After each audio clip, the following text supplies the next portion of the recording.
Hi, it's me again with Corel Draw Tips and Tricks, and I just did the video on this, but he's going to cut out this rear window of this truck. It might even be the holder.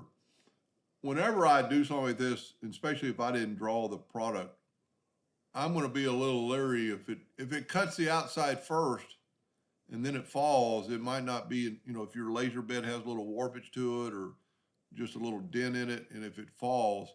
So what I would suggest doing is take both these items and then let's group this together. We'll actually go combine, because that put them all in one group. Now we're going to put these back. And if we open up the Windows Dockers objects, you can see that we have this curve, and then we have this ellipse, and then another curve. And if we click on that curve, it is the outside part. We'll hit delete and it'll go away.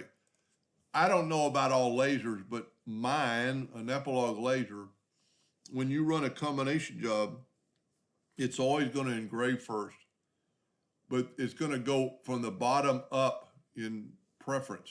So you want it to cut that circle first. So that's correct.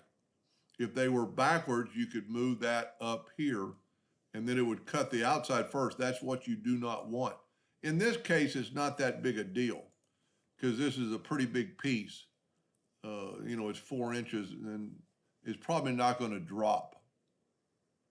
But just think about that next time you're cutting something, is go to your object manager and look a little closer.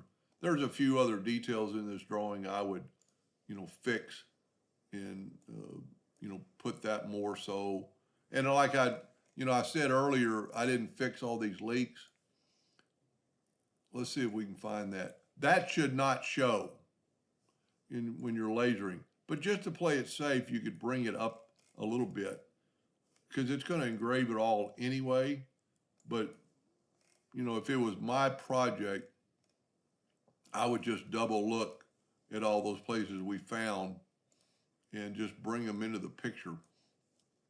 The engraver, I think, is going to engrave that so much that it's not going to really matter, but just on the safe side. Anyway, I hope that helped a little bit. Thank you for watching.